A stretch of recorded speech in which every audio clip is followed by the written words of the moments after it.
Hey guys, this is Mike Howerton with Area 51 Alien Factory, and we are back again. We're just on a roll. We're doing one video after the other. I'm not sure if these are going to release on the same day, but we're recording them one right after the other. We've got another setup how-to video for you here with the Admiral himself, Tracy Rumschlag, and he is back with us, going to take us to the garage, and we are going to go ahead and hop into the garage with him here in Atlanta because Atlanta is coming up. All the setup information we're going to give in this tutorial in this video is all universal across any way you're building, any track you're at. However, we're going to go ahead and go to Atlanta since that's what's coming up this week in iRacing for Be Open. And in this video, we are going to cover the rear spring heights, what they do, and how you might want to adjust them in your car when building your setups. And this can be applied not just to the B open car, the Xfinity car, but you can apply this to the C trucks also, and the A car as well, to the general principles here as we get into them. But before I switch over to the Admiral, I want to just remind everyone that if you like what we're doing here at Area 51, you like the content, please go down below the video, hit that subscribe button if you haven't already. We are well on our way to getting our 100 subscribers. We can get our custom branded URL from YouTube, which makes our channel easier to find and easier for you guys to type in the address of the channel directly so you can get to our YouTube channel. It equals growth for us. And we're excited about that. We're only 3 subscribers away when I checked before we started recording this video. So just 3 more of you guys to hit that subscribe button, and we're going to hit our goal of our first 100 subscribers, which is really great. We've only been at this now for about a month and a half, and we've seen a lot of channel growth and a lot of you guys out there watching our videos. And a lot of subscriber growth. We're getting to 100 subscribers here in about a month and a half. So we're really enjoy that. Really proud of that accomplishment. And really, it's all because of you guys that are watching and enjoying the video and the content that we're putting up. So without further wasting of any time, we are just going to jump right into this little tutorial that we're doing here. And Admiral, I'm going to kick it straight over to you. All righty. All right, you got me? We got you. All right, great.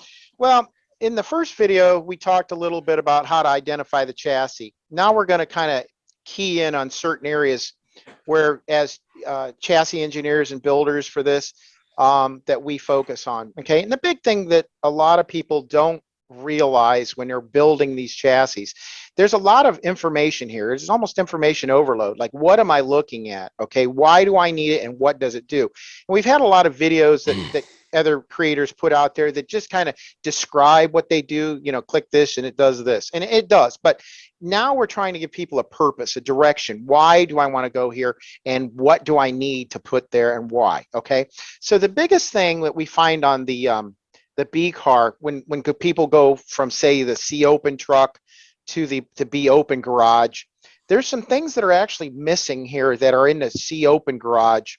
And that's the thing called spring deflection. Now, there are shock deflection numbers in here, and that would be, in this particular case on this car, if we look at the left rear here, it's 5.45 inches, okay, of 12 inches, meaning that the complete travel on that shock would be 12 inches.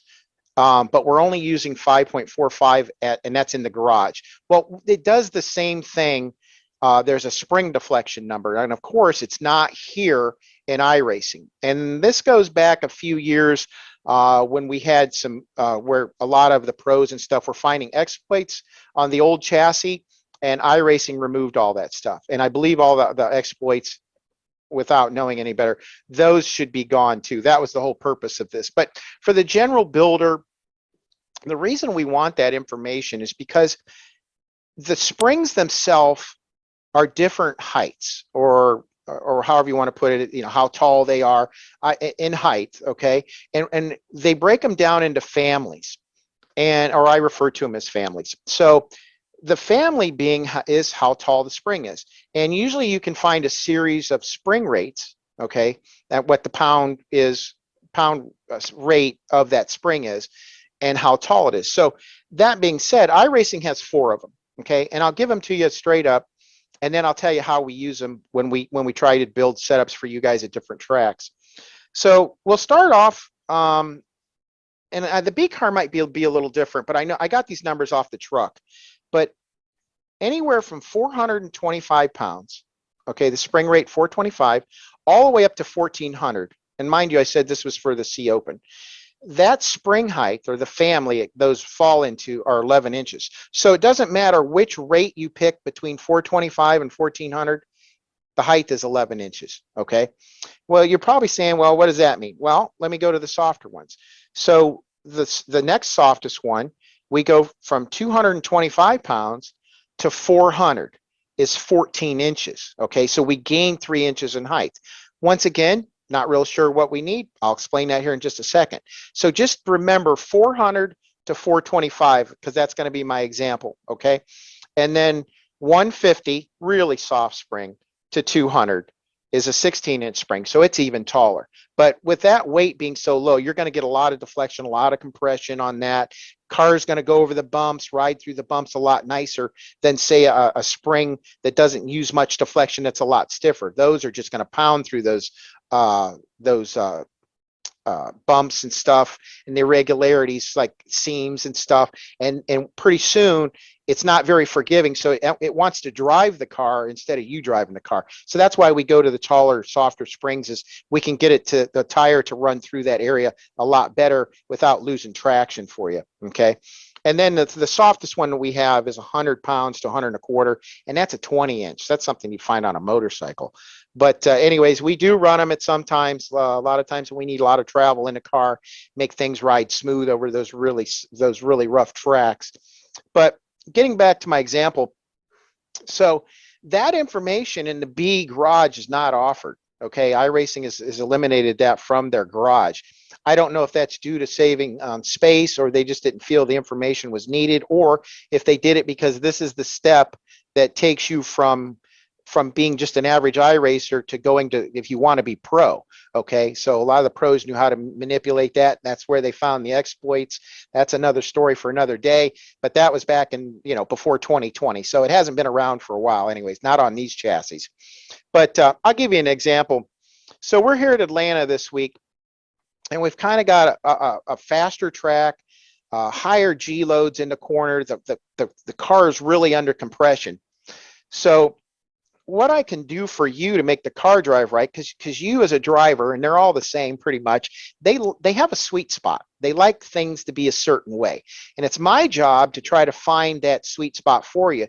And then that's where I set it, and you go out and try it, and you like it, dislike it, it's better, it's worse, that kind of stuff, and you give me that feedback. But for the new builder that might be buying setups, they don't know what any of this stuff. You can't even see it here. You'd have to see it in the trucks and know what the values are. And that's why I'm sharing this information. So when we do have a new person that's trying to build, that's in the garage, now they have an idea of, when they go from, say, a 400 to a 425, why the thing doesn't pass tech. It just, if you do it, what'll happen is you'll notice the ride height goes completely off the chart, okay?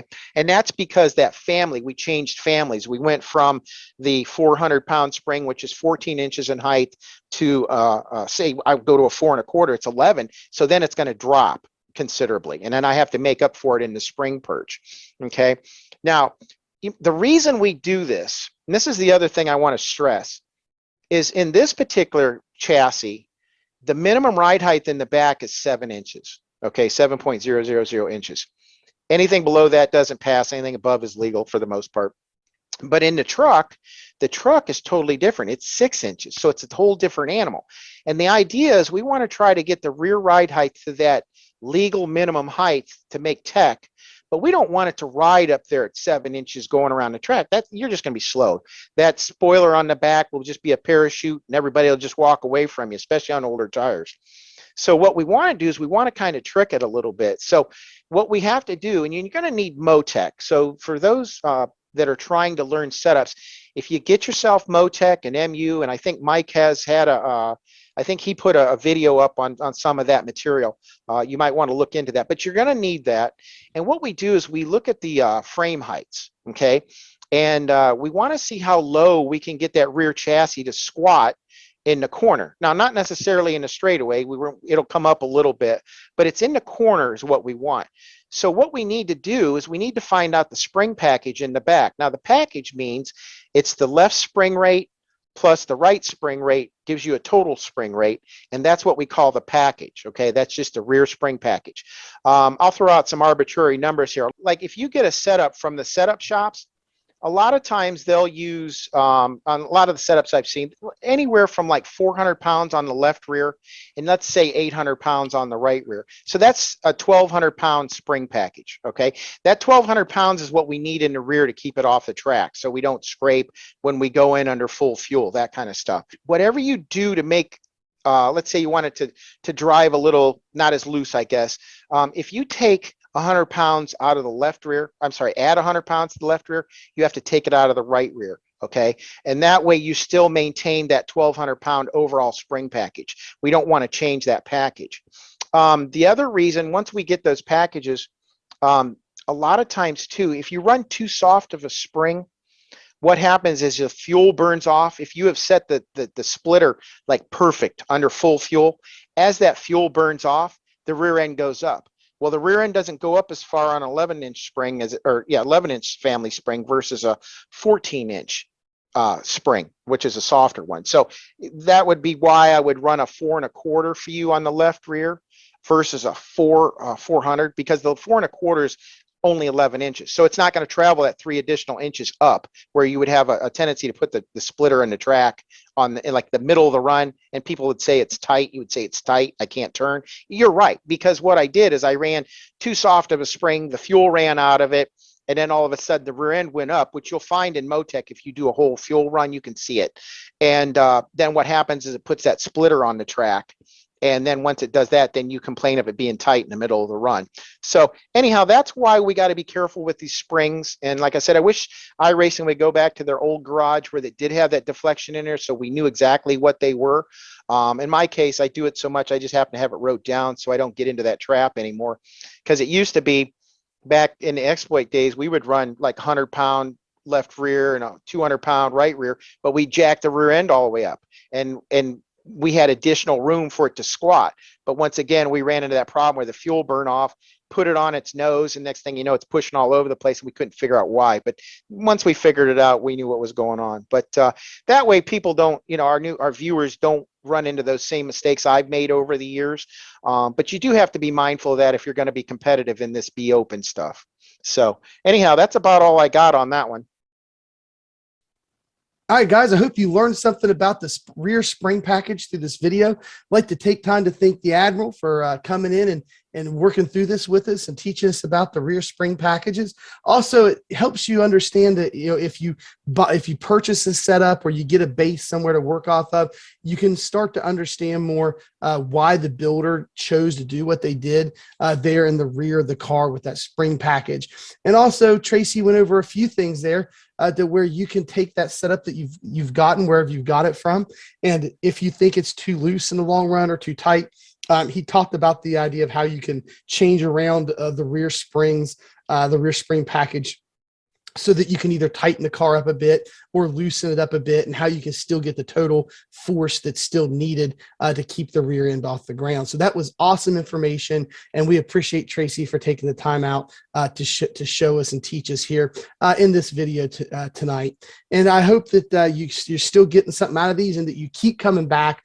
If you enjoy what we're doing here at Area 51, I would just ask that you go down at the bottom of the video, and there is a subscribe button. If you haven't done so yet, please hit that subscribe button. We're only a few subscribers away from hitting our goal of 100 subscribers, so we can get our custom branded URL from YouTube. Also, down in the description below for you guys is 2 affiliate links. One is a link to Major's Garage, and you can just either copy and paste that link up in your browser tab, and it may be clickable, I'm not sure, but if it's not clickable, you just copy and paste the link, put it up in the browser URL bar there, and go to Major's Garage using that link. And anything that you purchase there, any monthly subscription that you purchase, we here at the channel get a very small commission on. Helps out our channel a bit. Also, Jeff Maconi from Maconi Setup Shop contacted us and wanted to give you, our viewers, a slight discount, a 10% discount when visiting Maconi Setup Shop. All you have to do there is when you purchase anything that is not a monthly subscription, so any single purchases at Maconi Setup Shop, just simply enter the promo code Area 51 with no space, just all together there, Area 51 at checkout, and you will get 10% off of your single purchases at Maconi Setup Shop. So, and if you liked this video in particular, make sure you hit that thumbs up button. Give us a big old like on the thumbs up. And also, if you have any questions about the rear spring package for myself or particularly Tracy, he's the one that knows the most about it. But if you have any questions, just leave them right down below in the comments section, and we will be sure to get back to you and answer any questions that you might have. And I think that pretty much wraps it up for me and the Admiral in this video. As always, we really appreciate you guys tuning in and being with us. And we here at Area 51, we will see you in the next one.